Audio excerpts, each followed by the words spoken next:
Hey, bonjour tout le monde, Jade Tremblay de Totem. Aujourd'hui, je vous parle d'authenticité. Alors, qu'est-ce qu'on entend par authenticité? On en parle de plus en plus. Moi, c'est un de mes collaborateurs donc, qui m'a dit « Jade, ce serait intéressant d'aborder le sujet. » Aujourd'hui, je vous partage 5 clés pour déterminer si vous êtes sur un chemin pour devenir de plus en plus authentique. Je vais vous parler puis je vais référer aux travaux d'un chercheur, donc un psychologue qui s'appelle Stéphane Joseph. Super intéressant, c'est un des pionniers dans la recherche sur l'authenticité. Et ce monsieur-là a écrit un livre qui s'appelle Authentic. donc, pourquoi se connaître soi-même et qu'est-ce que ça va vous apporter dans la vie? Alors, je vous conseille d'aller vous informer sur ces travaux. Lorsqu'on parle d'authenticité, donc oui, on va parler de sincérité des sensations. Donc, est-ce qu'on est, ou si on veut, là, sincérité des sentiments plutôt. Est-ce que vous êtes sincère? Est-ce que vous êtes vrai, transparent? Donc, par rapport à ce que vous vous sentez, donc est-ce que vous le reconnaissez à l'intérieur de vous? Puis est-ce que c'est ce qui sort à l'extérieur? Donc là, l'authenticité, c'est comme ça qu'on la définit. 5 clés pour être authentique. Première clé, les gens authentiques se connaissent. Est-ce que vous êtes sur un chemin de connaissance de soi? Est-ce que vous faites simplement lire des articles puis écouter des vidéos YouTube? Pas que je m'aime pas, là, ça a du bon. Mais est-ce que vous allez voir un thérapeute, un hypnothérapeute, des gens qui vont vous aider vraiment à pas simplement comprendre ici, mais à être sur un chemin de connaissance de soi, puis aussi de connaître l'intérieur, donc de connaître ce que vous ressentez. Donc, première clé, êtes-vous sur un chemin de connaissance de soi? Il y a toutes sortes de chemins différents, il y a toutes sortes de questions que vous pouvez vous poser, mais c'est surtout trouvez-vous des réponses? Donc, est-ce que vous êtes en train d'utiliser une manière qui vous permet de dire « Ouais, je me connais de plus en plus. » Première clé pour devenir plus authentique. Si on veut être authentique, il faut savoir qui l'on est. Deuxième clé pour savoir si vous êtes en train de devenir de plus en plus authentique, est-ce que vous reconnaissez, est-ce que vous écoutez votre fameuse petite voix. Donc, c'est important, lorsque des décisions sont amenées devant nous, la petite voix va pouvoir, si on est à l'écoute, elle va pouvoir dire « oui, très intéressant » ou « oui, ça m'intéresse »,« non, ce n'est pas intéressant » ou bien souvent « je le sais pas ».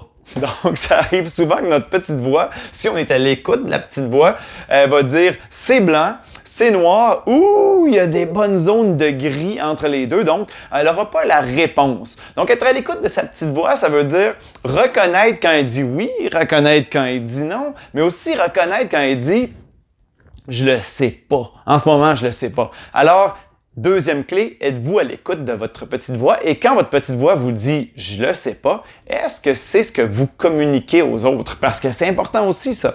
Lorsqu'on le sait pas, hey, donne-moi du temps, je vais te revenir avec une réponse. C'est pas clair si c'est oui ou si c'est non.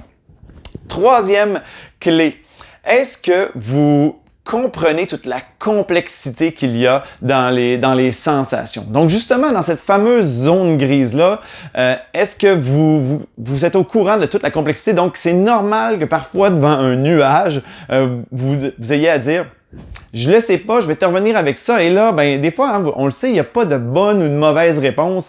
Et les choses sont complètement entremêlées à l'intérieur de nous. Donc, ça, c'est les gens authentiques. Et c'est comme monsieur, donc, Stéphane Joseph nous en parle. C'est des gens qui vont comprendre toute la complexité qu'il y a à l'intérieur de nos émotions, de nos sensations et parfois qu'il faut prendre le temps de démêler ça puis de pouvoir arriver à sortir le sens, à sortir vraiment ce qu'on sent par rapport à ça pour pouvoir être authentique à cette décision-là. Alors, écoutez sa petite voix quand ça dit oui, quand ça dit non. Mais troisième clé, c'est reconnaître toute la complexité qu'il y a à l'intérieur de soi et gérer avec ça. Je veux dire, pouvoir finalement l'exprimer aux autres. En passant, je vous invite à voir mon autre vidéo qui est un peu plus longue sur l'intelligence émotionnelle qui est en partie liée à reconnaître cette complexité-là qu'il y a à l'intérieur de soi. Quatrième clé pour savoir que vous êtes sur un chemin d'authenticité. Le calme et la paix. Est-ce que vos décisions vous laissent dans un calme ou une paix règle générale? Parce qu'évidemment, on ne parle pas d'absolu ici. Là. De toute façon, c'est impossible d'être toujours 100% cohérent parce qu'on ne se connaît pas à 100%. On ne sait pas exactement à tout moment comment on se sent. Mais est-ce que vos décisions vous laissent dans le calme et dans une sensation de paix? Plus vous allez être cohérent avec vous-même, plus vous allez retrouver cette sensation de calme et de paix à l'intérieur de vous après les décisions que vous allez prendre, mais aussi vous allez accepter parfois même de changer d'avis et de dire ça a évolué à l'intérieur de moi, puis tu sais, finalement, j'avais dit oui, mais là, je sens que c'est pas tout à fait ça. Et ça m'amène à vous parler donc de la 5e clé, super importante. Les relations. Est-ce qu'il y a dans votre vie, donc des gens, des relations dans lesquelles vous allez vivre ces trois états-là finalement? Premièrement, vous allez vous sentir accepté. Peu importe, là, parfois quand vous êtes en colère, quand vous êtes renfermé, est-ce que vous sentez que dans cette relation-là, vous vous sentez premièrement accepté? Deuxièmement, est-ce que vous sentez que vous êtes compris? Est-ce que la personne essaie de vous comprendre purement parce que elle veut être gentille avec vous? Donc, essayez de vous comprendre, de vous aider à mettre des mots. Et troisièmement, est-ce que la personne vous apprécie? Est-ce que vous avez de la valeur à ses yeux? Ce que les études de M. Joseph nous montrent, c'est que lorsque ces 3 ingrédients-là sont sur la table dans une relation, eh bien, ça va un petit peu, en quelque sorte, désarmer la personne et elle va se mettre à accepter d'aller chercher de la nouvelle information, faire un petit, on va dire un petit spot check là, sur ses croyances, puis peut-être sur qu'est-ce qu'elle pense et faire une observation donc plus psychologique là, de qu'est-ce que j'en pense vraiment? Donc, ça donne un environnement, on va dire, sécure, dans lequel je vais me sentir en confiance d'être de plus en plus authentique. Puis ça devient un apprentissage parce que quand on est plus authentique, on essaie, on dira, ben là, je me permets de dire que finalement, c'est ça que je voudrais ou c'est ça que je pense. Parce que la relation, elle est sécure.